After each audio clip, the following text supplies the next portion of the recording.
O propósito eterno de Deus é se unir ao homem.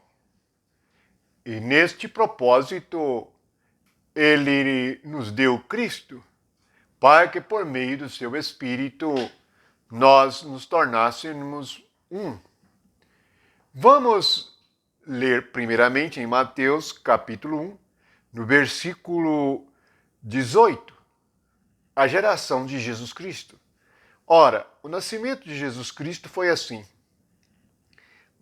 Estando Maria, sua mãe, desposada com José, sem que tivesse antes coabitado, achou-se grávida pelo Espírito Santo.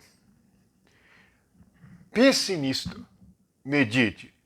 Maria achou-se grávida pelo Espírito Santo.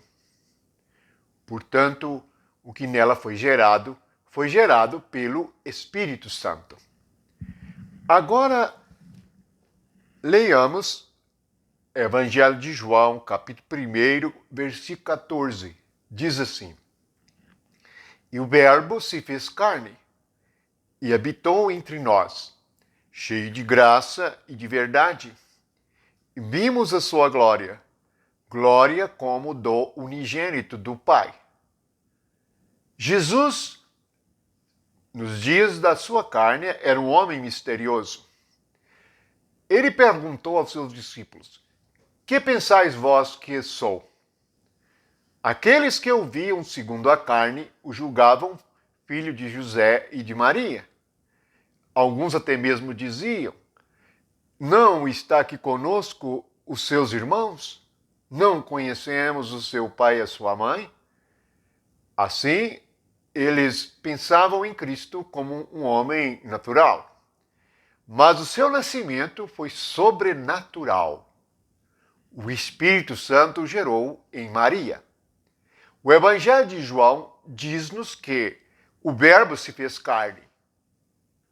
Portanto, o Espírito Santo, ele se uniu à carne e ele gerou a carne.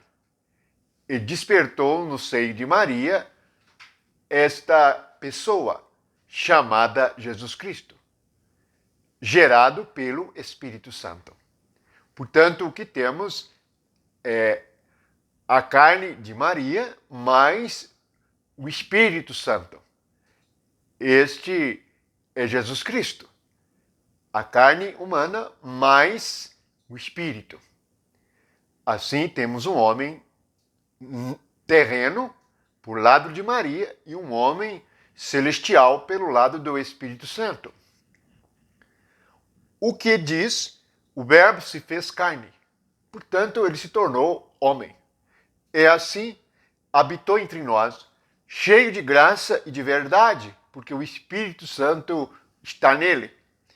E a glória, ele é unigênito do Pai, gerado pelo Espírito Santo. Portanto, o Pai é o Espírito Santo. Isto é maravilhoso e glorioso. Veja o que acontece com... Agora, nós podemos ler em Atos, capítulo 2, versículo 1, 2, 3, 4. Diz assim: Ao cumprir-se o dia de Pentecostes, estavam todos reunidos no mesmo lugar. De repente, veio do céu um som, como de um vento impetuoso, e encheu toda a casa onde estavam assentados.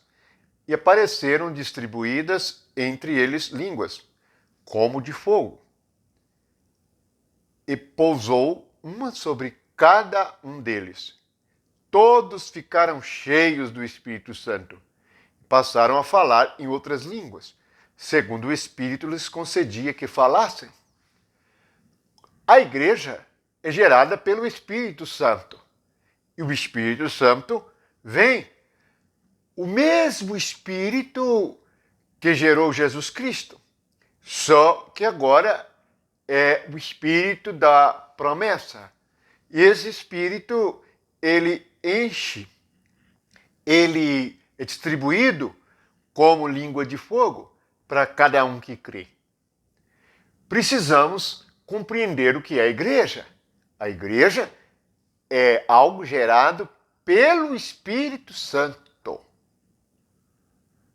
Não há igreja sem a geração do Espírito Santo, sem a obra do Espírito Santo, sem a presença e sem o poder. Veja agora o que está escrito em 2 Coríntios, no capítulo 1, versículo 21, 22. Diz assim: mas aquele que nos confirma convosco em Cristo e nos ungiu é Deus, que também nos selou e nos deu o penhor do Espírito em nosso coração. Observe no versículo 21 do capítulo 1 de 2 Coríntios que a confirmação é pela unção. E quem unge é Deus. O que é a unção? A unção é o Espírito Santo, que é o Espírito da promessa agora, que veio trazendo Cristo e a obra de Cristo para que Deus pudesse se unir conosco por meio da fé. Este é o mistério de Deus, Cristo. E nós, a igreja, o mistério de Cristo, como está escrito. Portanto, a igreja também é um mistério. O nascimento de Cristo foi misterioso. O nascimento da igreja também é misterioso. E o nosso novo nascimento, como Jesus disse para Nicodemos, necessário vos é nascer de novo. É necessário. Portanto, há de ter e sempre terá a ação do Espírito Santo. Os homens transformaram a igreja em seus negócios, em suas coisas, em suas atividades. Mas a igreja é a atividade do Espírito Santo unido ao homem. É uma unção. Meditemos nestas coisas. Que a graça de Deus e o amor de Jesus seja sempre conosco. Agora nós temos esta unção e temos este selo. O selo tem o sentido de propriedade.